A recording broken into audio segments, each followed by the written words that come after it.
사랑하는 성도 여러분, 오늘 이 자리에 오신 여러분들을 환영하고, 혹시 처음 오신 분들이나 또 오랜만에 오신 분들이 있다면 하나님이 특별한 은혜를 내려주실 줄 믿습니다. 자, 이제 옆 사람과 인사해 볼까요? 하나님의 은혜가 하나님의 평안이 함께하길 축복합니다.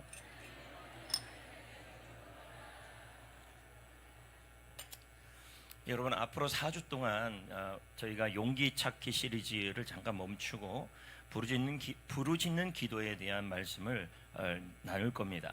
그리고 본문은 예레미야 이 말씀 요거 하나입니다. 딱 하나 가지고 나눌 거고요. 또 부르짖다라는 그 카라라는 동사가 있는데 그 동사 안에 있는 의미를 가지고 4번의 말씀을 나누려고 합니다.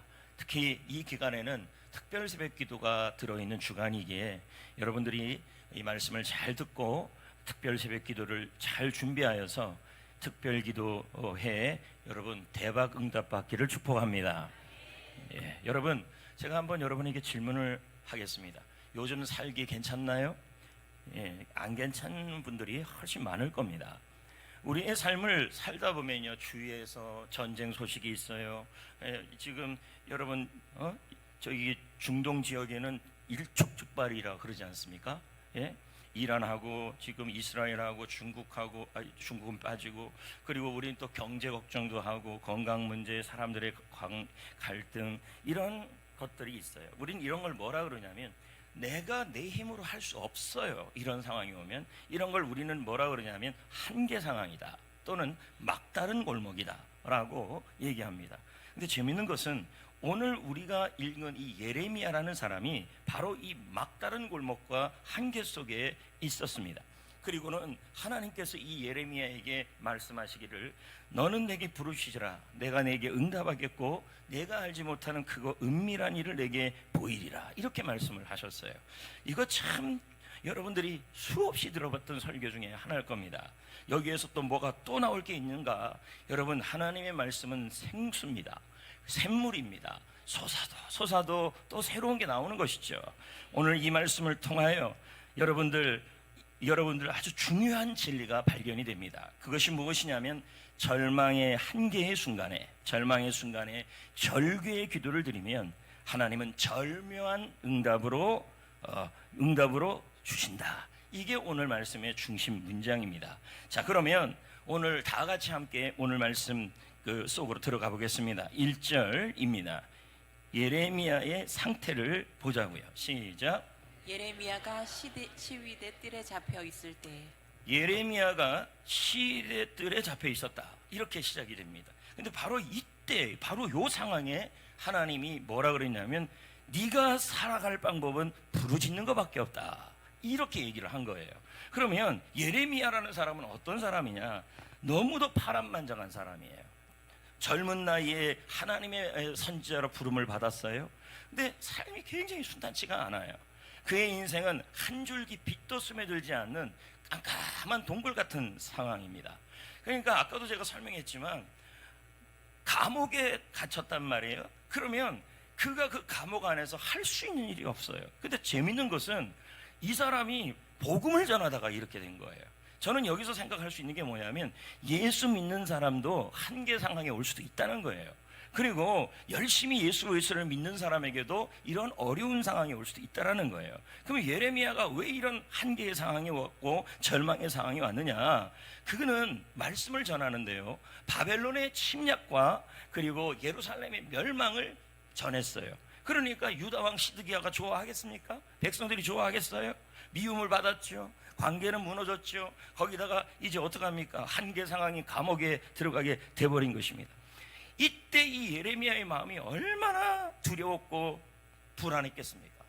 여러분, 자기는 복음을 전하고 하나님의 말씀을 잘 전했는데 지금 내 앞에 있는 현실은 내가 할 수 있는 일이 아무것도 없는 상황이 돼버린 거예요. 여러분, 우리도 그럴 수 있습니다. 우리도요. 지금 현재 이 예레미야의 상황을 예레미야 20장 8절, 예레미야 43장 3절에서 예레미야는 자기의 심정을 이렇게 표현하고 있어요. 읽어보겠습니다. 내가 종일토록 치욕과 모욕거리가 되었다. 아니, 복음 전하고 열심히 살았는데 지금 이게 된 거예요. 할 수 있는 일이 없어요. 그 다음에 마음은 어떻다는 거예요? 나는 평안을 찾지 못했다, 불안하다, 두렵다 이 뜻입니다. 절망스럽다 이 뜻이에요.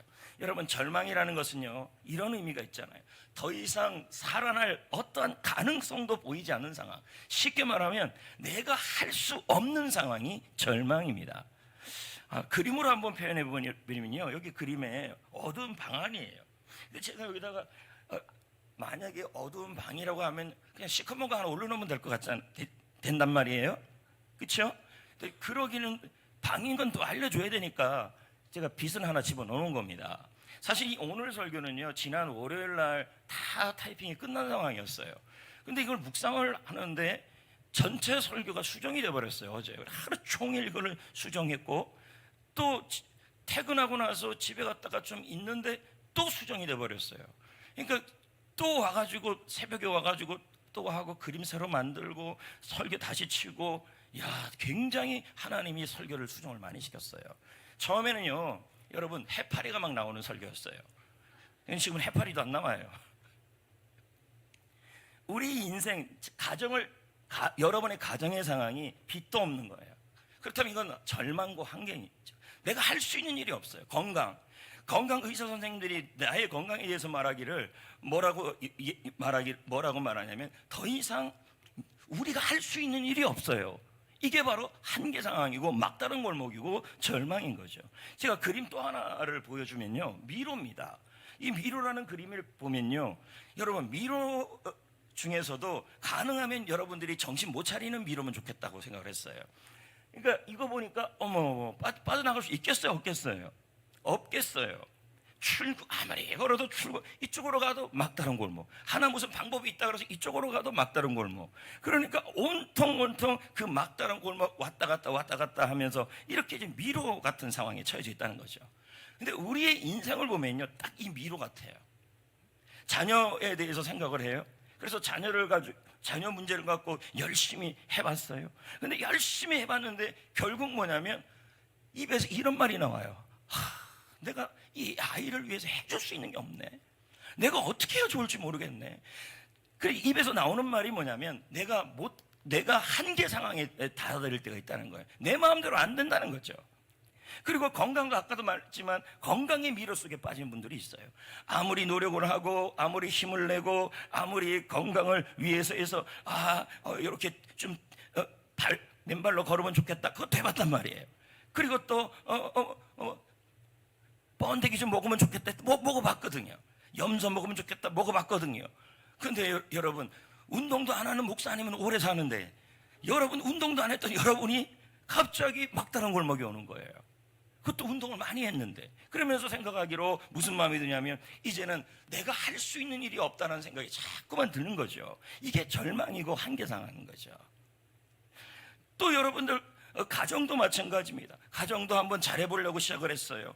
직장생활도 회사생활도 공부도 우리가 한번 잘해보려고 했어요. 누구보다도 공부도 열심히 하고 열심히 해봤지만 가다가 딱 보니까 미로에 빠진 것처럼 길을 잃었어요.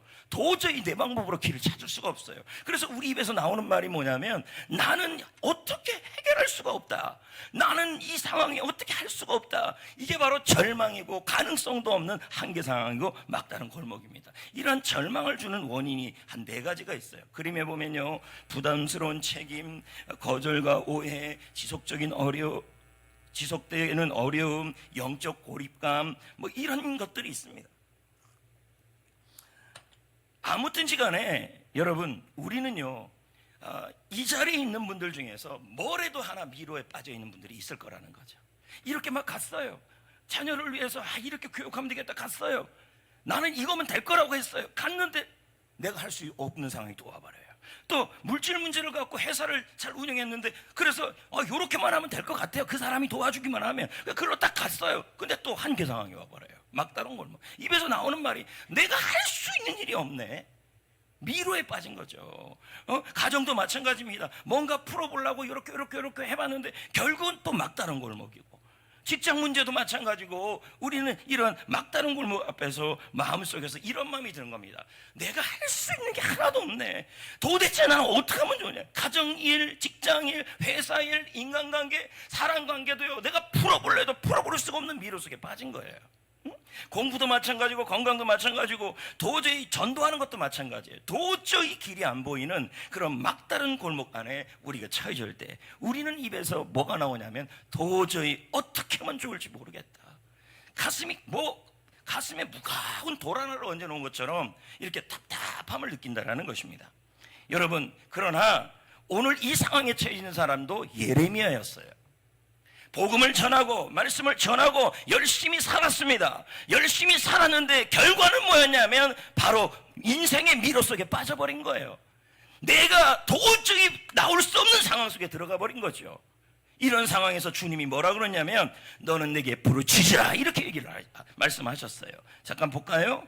3절 말씀을요. 시작. 너는 내게 부르짖으라 내가 내게 응답하겠고. 여러분, 이 말씀은요, 우리가 인생의 미로 속에, 인생의 한계 속에 도저히 이것만큼은 내 힘으로 해도, 그러니까 여러분 자다가도 무슨 그 생각만 하면 해결이 안 돼. 왜 그래서 자꾸 기도만 나오는 일들이 있어요. 그리고 여러분이 기도 제목, 어제도 10만 가는데 기도 제목이 한 10가지가 있더라고요. 근데 기도 제목 들어보면 하나같이 뭐냐면 문제거리예요. 내 힘으로 안 되는 일들이죠. 이제 이런 일들을 여러분이 겪으면서 우리가 어떻게 하면 좋겠냐고 말할 때 주님은 뭐라 그러냐면 부르짖으라고 지금 말을 하고 있어요. 부르짖으라. 네, 그러면 응답하겠다는 거예요. 반드시 꼭 응답하겠다는 거예요. 야, 그런데 여러분, 기도는요, 근데 이런 사람들이 있어요. 오늘 말씀도 듣고 이제 기도 좀 해봐야지, 한번 해봐야지 하는데 꼭 이상한 일이 일어나요. 하려고 그러면 갑자기 배가 고파져요. 또 갑자기 안 울리던 전화가 와요.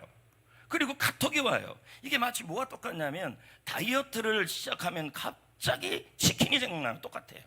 그러니까 기도만 하면 자꾸 이상하게 잡념이 들고 딴 생각이 들고 자꾸 핸드폰 보고 싶어지고 기도가 집중이 안 되는 얘기죠. 자, 그런 분들에게 토마스 아켄퍼스가 이런 말을 했어요. 읽어볼까요? 시작. 하늘의 것에 초점을 맞추려고 노력할 때마다 육신의 유혹이 성난 폭도들처럼 사납게 덤벼든다. 그건 왜 그러냐면 여러분들 기도의 지성의 훈련이 안 돼서 그래요. 자꾸 생각이. 그래서 그러기 위해서 하나의 비유를 제가 설명하면 코끼리코입니다. 여러분, 평상시에 코끼리코는 자꾸 이렇게 해요, 안 해요? 여러분, 코가 자꾸 움직입니다. 맞아요, 안 맞아요? 근데 저 코를 움직이지 않게 하는 방법이 있어요. 저렇게 하면 돼요. 공 하나 집어주면 걔가 저거 자꾸 가만히 있어요. 평상시에 그냥 있으면 코는 계속 왔다 갔다 해요. 그런데 공 하나를 집어넣으면요, 코가 흔들리지 않아요. 마찬가지로 우리 마음도 마찬가지예요.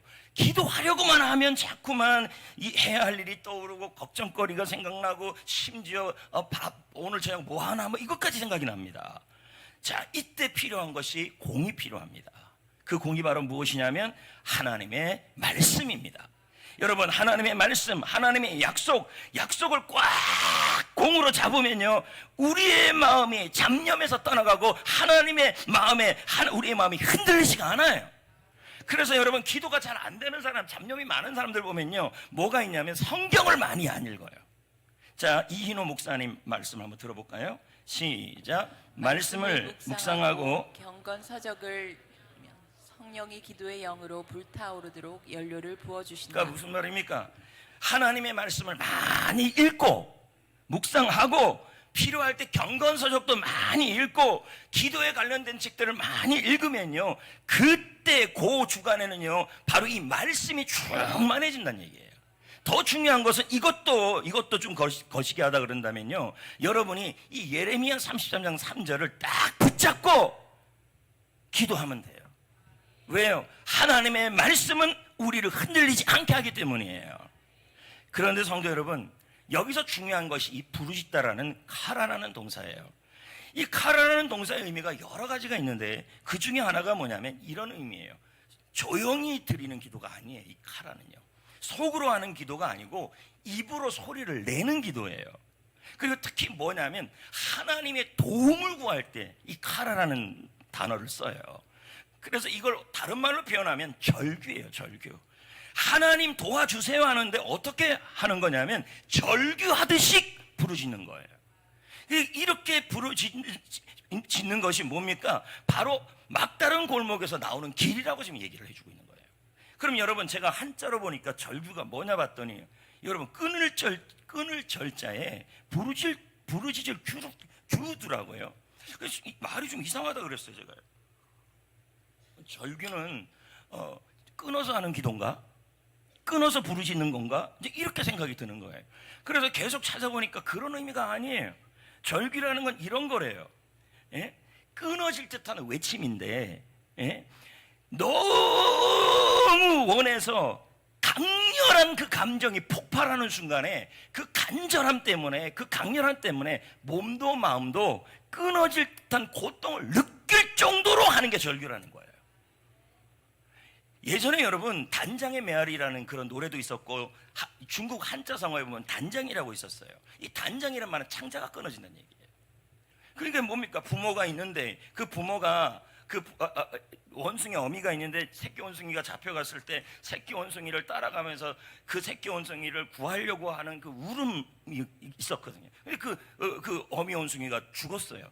배를 갈라보니까 뭐 창자가 다 끊어져 있나요? 여러분, 이게 바로 절규예요.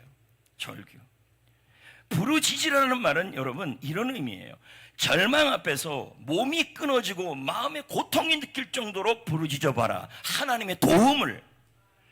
이게 바로 뭐냐면 부르짖는다는 거예요. 이게 죄야 이런 차원이 아니라 내 마음에 내가 지금 있는 이 상황이 막다른 골목이기 때문에 이 막혀있는 상황에서 하나님이 도와줘야 한다는 너무 처절한 기도 제목이 있다는 거예요. 근데 얼마나 간절하게 기도하면요, 몸이 끊어질 정도의 고통을 느낄 정도로 쥐어짜면서 하는 기도라는 얘기예요.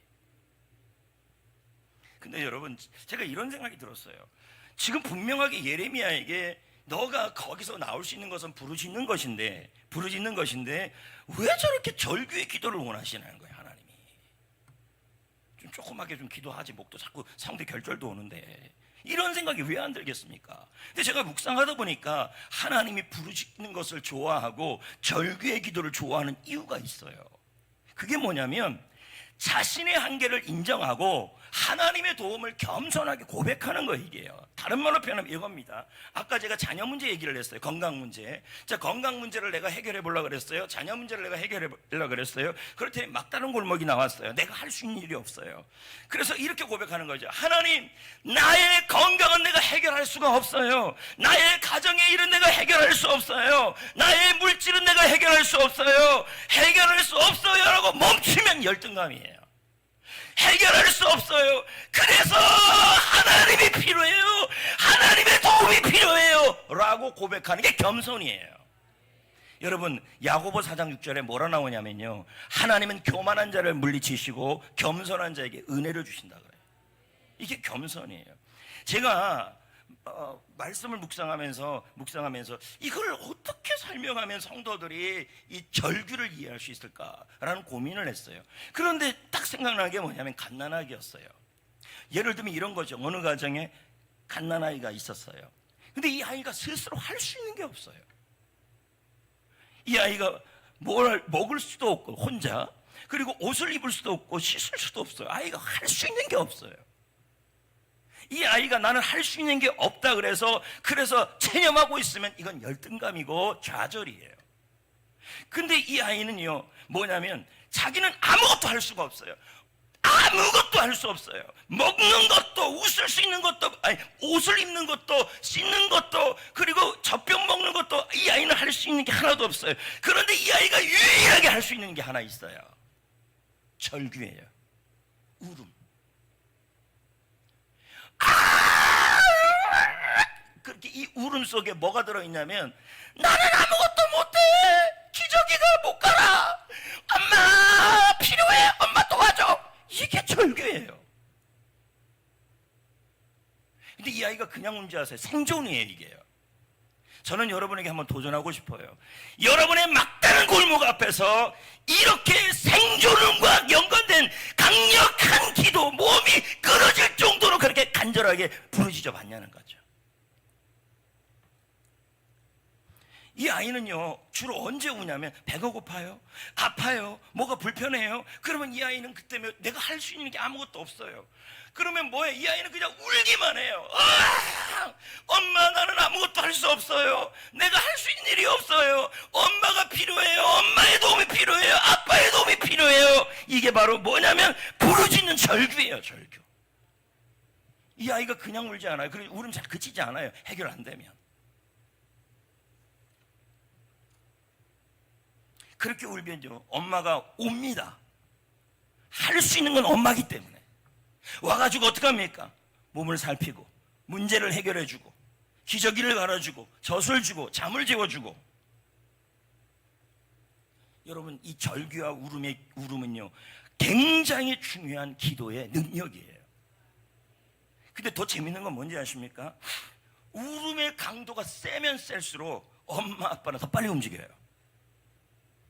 그러니까 가 아니라 그러니까 여러분의 기도가 응답이 덜 되는 거는 여러분 좀 절규가 이거 안 들어주시면 나 죽어요 이런 기도가 아니었을 수도 있어요.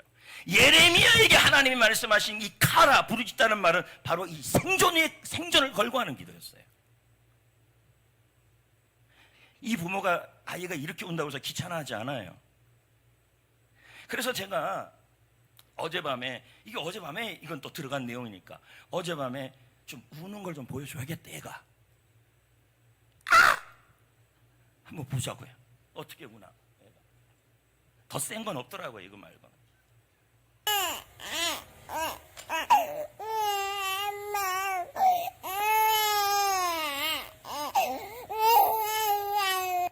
끝이. 자 보세요. 아무것도 할 수 없어요. 저 아이는요. 근데 엄마는 부를 수 있다는 거예요. 울 수는 있다는 거예요. 절규를 할 수 있다는 거예요. 우리의 기도가 너무도 매너리즘에 빠져 있다는 얘기죠. 이거 안 들어주면 저는 못 살아요. 하나님이 안 도와주면 나 이 건강 문제, 물질 문제, 그리고 이 관계 문제, 자녀 문제 해결이 안 돼요. 계속 걱정을 하고 기도가 있지만 한번 이렇게 여러분 주님 앞 막다른 골목 앞에서 이 아이처럼 울어봤냐는 거죠. 사람 앞에 우는 게 아니라 하나님 앞에 울 때 길이 생겨요. 황금 물었어요. 왜? 하나님은, 우리 하나님은요 이런 하나님이에요. 이사야 49장 15절에 보세요. 여인이 어찌하여 그 젖먹는 자식을 잊겠으며 자기의 태에서 난 아들을 긍휼히 여기지 않겠느냐. 혹시 엄마가 잊으실지라도 나 여호와 하나님은 너를 잊지 않겠다. 이렇게 얘기해요. 여러분, 찰스 스펄전의 말은요 굉장한 말이에요. 이런 말이 나와요. 아이의 울음소리가 부모의 마음을 움직이듯이 우리의 기도, 절규의 기도, 우는 기도가 하나님의 마음을 움직인다. 이게 억지로 울 수는 없죠. 그러나 제가 한번 묻고 싶어요. 아주 절박하면요 한나 같은 눈물이 나와요. 하나님 앞에 울어본 적이 언제쯤이었습니까? 지금의 이 문제가 덜 절박해서 여러분 이런 절규의 기도가 안 나왔습니까? 절규의 기도에 3단계가 있어요. 이것도 제가 어젯밤에 제가 그림으로 만들었는데요. 이렇게 봅니다. 한계를 인정해야 돼요. 하나님, 우리 가정 못하겠어요. 나의 은퇴 준비 못하겠어요. 미래 문제 못하겠어요. 건강 문제 내가 어떻게 해줄지 모르겠어요. 한계예요. 나는 지금 가능성이 없어요. 자녀 어떻게 하면 좋아요. 내 건강 어떻게 하면 좋아요. 셀 어떻게 하면 좋아요. 한계를 인정해야 된다는 얘기죠. 근데 한계만 인정하고 있으면 여러분 좌절이 되는 거예요. 그 다음에 뭐예요? 절규의 기도로 바뀌어야 돼요. 여러분 다른 거 못하면 그냥 웁시다. 하나님 앞에 가짜로 울면 안 되는데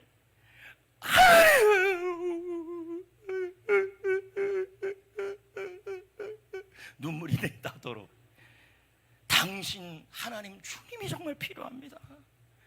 이 아이 어떻게 하면 좋겠습니까? 이 가정 어떻게 하면 좋겠습니까? 도대체 우리의 기도에 이런 모습이 있냐는 거죠.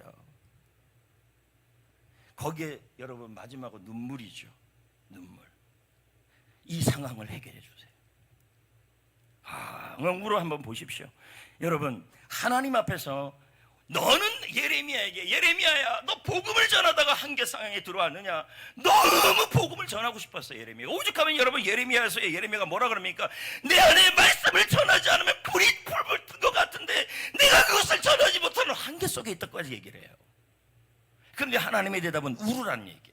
절규하라는 얘기예요. 한계를 인정하고 겸손하게 한계를 인정하고 나는 해결하지 못합니다. 가정의 건강 문제, 가정의 문제, 자녀의 문제, 물질의 문제, 환경의 문제, 직업의 문제, 그리고 셀의 문제 나는 못합니다. 하나님 도와주시옵소서. 기도가 길지가 않아요. 제가 곰곰이 묵상하다가 동물 중에서 이 부르짖는 걸 잘하는 동물이 누군가 생각을 해봤어요. 수탉. 꼬끼야! 여러분, 수탉이 암탉은 이렇게 안 지릅니다. 제가 그래서 조사해봤더니 수탉이 이렇게 하는 이유가 있대요. 내 근처에 오지 마! 나는 놈들아! 이런 뜻이에요. 영역 표시. 또 이런 겁니다. 꼬끼야! 얘들아 암탉들아 조심해! 이런 경고예요.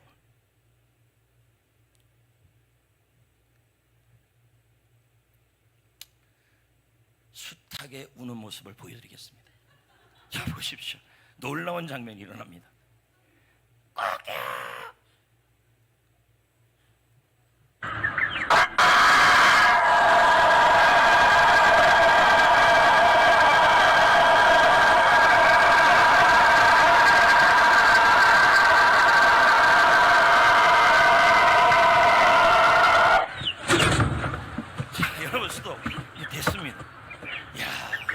얼마나 절규를 했으면 여러분 쓰러지지 않습니까? 저게 절규예요. 꼬끼야! 어지러워! 야, 우리는 여러분 수탉만도 못하면 안 되지 않습니까? 저걸 보면서요 제가 이게 가슴에 부끄럽더라고요. 새벽에 기도하고 요즘 기도할 때 과연 절규의 기도가 요즘 나한테 있었나? 아니면 그냥 잠자는다가 기도 시간을 때우고 그렇게 하진 않았나? 이런 생각도 많더라고요. 생명을 하나님이 반드시 열어줘야 될 일들이 있을 겁니다. 있습니까? 하나님이 문을 열어줘야 될 일들이 있습니다. 그게 물질이 될 수도 있고 건강이 될 수가 있고 자녀가 될 수도 있고 회사 직장의 일이 될 수가 있고 그리고 우리 교회 셀의 문제가 있고 여러분의 사역의 문제일 수도 있어요. 하나님이 활짝 열어줘야 돼요. 근데 그 한계 앞에 여러분이 입에서 나오는 말은 나는 못합니다라는 말이 나오는데 그 못합니다라는 말을 가지고 기도는 하는데 어디에서 멈춰버리냐면 카라가 되지가 않아요. 주님 도와주세요. 셀에서 할 때도 끝났네. 떼워 절규의 기도로 바뀌셔야 돼요. 주님이 열어주셔야 합니다. 주님이 풀어주셔야 합니다. 주님만이 나의 도움이십니다. 어린아이가 엄마 어떤 아이는요 울다가 기절하는 애들도 있을 겁니다. 아이가 사는 길은 우는 것밖에 없어요. 우리 아무것도 할 수 없는 우리가 할 수 있는 일은 뭐예요? 하나님 앞에서 울고 부르짖고 절규하는 거예요. 그게 방법이에요. 빌리 그레함 목사님이 참 재밌는 말을 했어요. 기도는 우리의 무력함을 인정하고 나는 못한다는 거예요. 그리고 하나님의 전능하심을 인정하는 거다. 하나님은 할 수 있다는 얘기예요. 여러분 건강 앞에 무능함을 느낍니까? 자녀를 키우는데 무능함을 느낍니까? 손주 손녀를 바라보면서 무능함을 느낍니까? 아니면 여러분 교회 사역을 하면서 무능함을 느낍니까? 한계를 느낍니까? 아니면 회사를 다니고 그리고 사업을 하면서 장사를 하면서 무능함을 느낍니까? 내가 할 수 있는 일이 없는데 이 문제는 내가 어떻게 할 수 없는 그런 일들이 있습니까? 여러분 다른 건 다 못해도 하나님 앞에 울 수는 있습니다. 절규의 기도가 필요해요. 절규의 기도가. 하나님은요 우리가 가장 약할 때 가장 강하게 일을 하십니다. 그러니까 그걸 좀 믿으셔야 돼요. 어린아이가 할 수 있는 일이 뭐밖에 없어요. 우는 거예요. 절규하는 거예요. 도와주세요. 도와주세요. 근데 우리의 기도에 이 절규가 약해졌어요. 저도 그렇고 예전에 비해서. 그러니까 그러니까 이게 약해지니까 뭡니까? 간절함이 약해지니까 이게 하나님 앞에서의 이거 안 들어주면 저 죽어요 이런 심정으로 기도해야 되는데, 안 들어주면 내일 또 할게요 이제 이렇게 돼버리는 거죠. 특세가 시작되기 전에 이 절규의 기도가 점점 회복되시기를 축복합니다. 그리고 특세 때는 이 포텐이 터지기를 축복합니다. 여러분, 이렇게 기도하는 사람들에게는요, 하나님이 절묘하게 응답을 하셔요. 절묘하다는 뜻이 뭐냐면 매우 뛰어나고 훌륭하고 신기하다는 뜻이에요. 자, 3절을 볼까요? 크고 은밀한 일을 내게 보이리라. 크고 은밀하다는 뜻은 뭐냐면 내가 상상도 못했다는 거예요. 내가 생각도 못했다는 거예요. 그 일을 내가 생각도 못한 정말 그런 일을 절묘한 순간에, 절묘한 때에, 절묘한 사람을 통하여 절묘하게 응답을 주신다는 얘기예요. 이걸 하나의 문장으로 정리해 본다면요, 절망적 상황에서 한계를 느낄 때 하나님께 절규하면 하나님은 절묘하게 응답을 해주신다, 이렇게 정리할 수 있어요.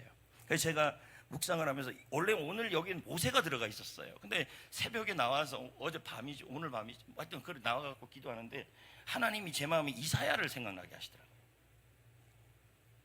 이사야를 보니까 이사야가 한 게 그거예요. 이사야에 대한 말씀은 열왕기 하에도 나오고 역대 하에도 나오고 이사야서 38장에도 나와요. 히스기야는 왕이었어요. 근데 이사야 선지자가 찾아와서 이렇게 말했어요. 당신은 오래 살지 못합니다. 죽을 병입니다. 그랬더니 왕의 권력으로도 해결할 수가 없고 황실에 있는 의사로도 해결할 수 없는 상황이 처해진 거죠. 자, 그렇다면 히스기야가 할 수 있는 일이 뭐가 있습니까? 없죠. 히스기야는 지금 건강의 한계 속에 들어간 겁니다. 아무것도 할 수가 없는 거죠.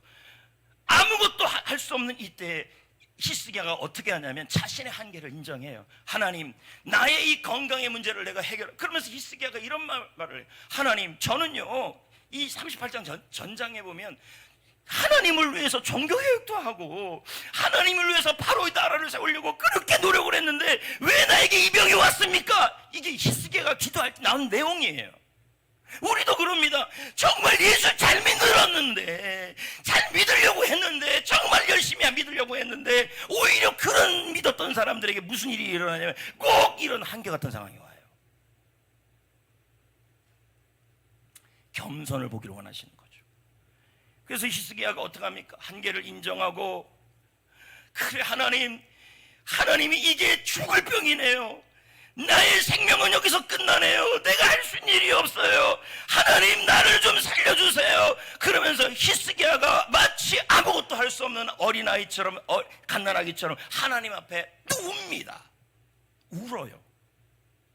그걸 어떻게 할 수 있냐면 성경을 찾아보니까요, 히스기야가 울었다는 표현을 딱 이사야 38장에 나오더라고요. 읽어볼까요? 시작. 심히 뭐 했어요? 뭐니까 절규했다는 얘기죠. 아까 그 수탉 쓰러지는 거 맞죠? 그렇게 했다는 얘기예요. 오늘 안 들어주면 내일 하지 뭐. 기도는 하겠죠. 그러니까 우리의 기도에 이 뭐가 없냐면 절규가 없다는 얘기죠. 하나님, 내가 할 수 있는 일은 없으니 이제 카라는 하나님의 도움을 구하는 게 카라예요. 다음 주엔 또 다른 의미가 있어요. 카라에. 그 카라의 의미 하나하나를 계속 나눌 건데요, 오늘 제가 말한 것은 카라는 뭐냐면 절규예요. 하나님의 도움을 구하는 절규. 히스기야는 하나님 앞에 울었어요. 하나님, 이거 안 도와주면 저는 죽어요. 저 좀 살려주세요. 제가 좀 하나님을 위해서 살고 싶어요. 주여, 나를 고쳐주세요. 이거 안 고쳐주면 저 안 돼요. 이런 마음으로 기도한 거예요. 여러분, 하나님은 눈물을 보십니다. 볼까요? 이사야 38장 5절 6절을 볼까요? 읽어볼까요? 시작. 내가 내 기도를 들었고 내 눈물을 그러니까 보았노라. 분명히 들었어요. 그러니까 모든 기도를 듣는 게 아니라 어떤 기도예요? 통곡한 기도였어요. 우는 기도였어요. 울었어요. 그러니까 여러분, 아무것도 할 수 없으면 하나님이 와서 그냥 울어요. 하나님, 울음 안 나오면 땀이라도 나와야 돼. 땀. 주님이 어떻게 하십니까? 절묘한 응답을 내려요. 15년을 더 산대요. 거기다가 여러분, 아스루 왕의 손에서 지켜주시겠대요. 그리고 이 성을 보호해 주겠대요. 여러분, 이건 뭐예요? 생각한 이상을 주신 거였어요.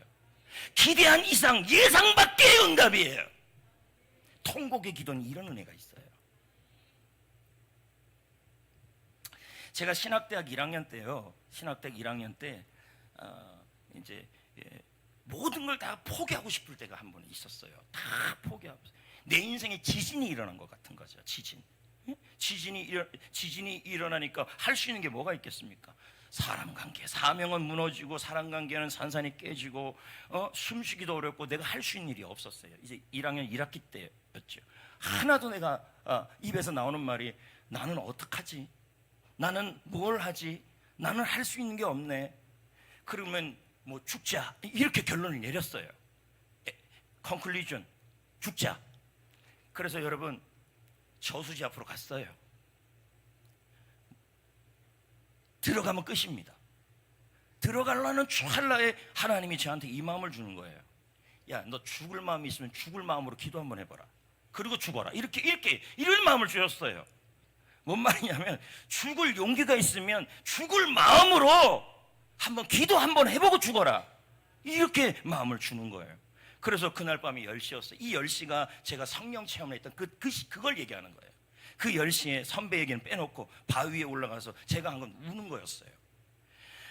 하나님, 나는 무능합니다. 나는 할 수 없습니다. 이 환경을 해결할 수 없습니다. 하나님, 도와주세요. 기도가 길지도 않아. 이 기도에 그냥 울기만 한 거예요. 아이의 울음소리에 부모의 마음이 움직이듯이 여러분, 우리의 절규는 하나님의 마음을 움직입니다.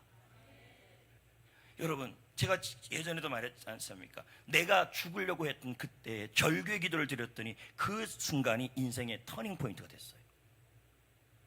한계점에서. 그리고 성령의 강력한 임재가 일어났어요. 나는 그냥 울었어요. 운 거예요. 울었더니 내가 예상도 못했던 하나님의 임재가 있었던 얘기죠. 그리고 제 인생의 터닝 포인트가 되어버렸어요. 여러분, 저는 생각했습니다.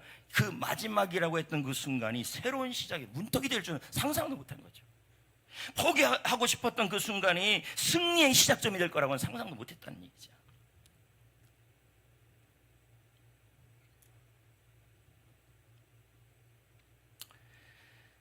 코리된 붐여사 토저 그리고 무디의 말이 있어요. 한번 볼까요? 읽어볼까요? 시작. 하나님은 우리의 가장 연약할 때 가장 가까이 계신다. 우리의 무능함을 인정하는 것이 하나님의 전능하심을 경험하는 첫 걸음이다. 하나님은 우리가 아무것도 할 수 없을 때 가장 일을 잘 하신다. 근데 지금 성도들하고 얘기를 해봐도 분명히 기도 제목들이 있어요. 근데 그 기도 제목을 기도는 하는데 뭐가 없냐면 이 어린아이가 엄마를 찾는 절규가 없어요. 약해요. 그러니까 뭡니까? 여러분, 절묘한 응답이 일어나기가 없는 거죠. 찬송가 487장에 주께 고함 없는 거로 복을 받지 못하니 사람들이 어찌하여 아랠 줄을 모를까, 뭐 이런 찬양이 있어요. 제집 맡은 우리 부르지. 저는 오늘 찬양도 뭘 할까 굉장히 고민을 많이 했어요. 이게 제일 마지막에 어제 오후에 결정한 게 이거 사실 이게 아니었어요. 찬양들. 그러니까 제가 설교를 할 때 그냥 처음부터 준비된 그렇게 가는 게 아니라 계속 기도한다는 얘기죠. 한번 불러볼까요? 후렴 부분만 불러볼까요? 주께 고함 없는 거로, 주께 고함 없는 거로 복을 받지 못하네. 사람들이 어찌하여 아랠 줄을, 이런 진실하신 친구 찾아볼 수 있을까? 이런 진실하신 친구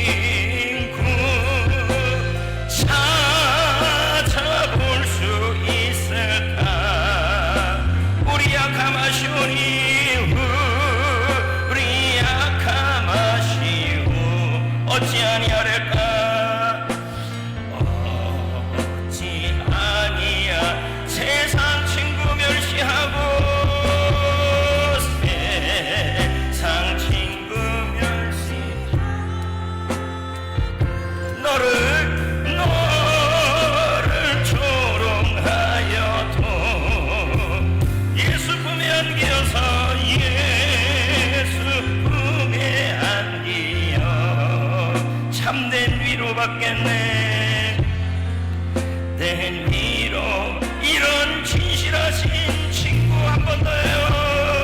이런 진실하신 친구 찾아볼 수 있을까? 우리 약한 마시오니 우리 약한 마시오니.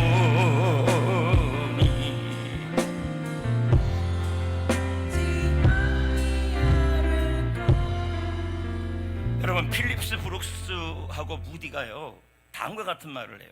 눈물로 기도하는 것은 2배로 기도하는 거예요. 그러니까 제가 여러분 기도 안 한다는 게 아니에요. 다들 기도하죠. 기도 제목 갖고 있죠. 근데 이제 특세를 앞두고 제가 기도하면서 기도 시리즈 4편을 준비하면서 하나님이 저에게 주신 말씀은 이 절규의 기도예요. 문제가 있는데 너무 잠을 많이 자요.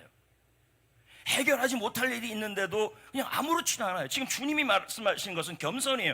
내가 해결하지 못하니 하나님이 도와줄, 마치 아기가 엄마를 찾듯이 그렇게 울어야 되는데 그 울음이 너무 없어졌어요. 그러면서 중보기도 요청도 하고 친구 도움도 구하고 다 합니다. 다 잘하는 일이에요. 다 잘하는 일이에요. 근데 우리 본인이 하셔야 돼요. 내일 새벽부터 음악을 좀 빠른 음악 틀어놓고 크게 음악을 이렇게 느린 음악 말고 좀 부르짖는 기도를 좀 하셔야 돼요. 그리고 미리미리 연습이 돼야 특세 때 가갖고 그때 하면 늦어요. 왜 그러면 이번 특세를 준비하면서 하나님이 저한테 이런 마음을 주셨냐는 거예요. 부르짖는 기도 시리즈를요. 만약에 이것이 미리미리 준비된다면 특세는 이거는 용광로입니다.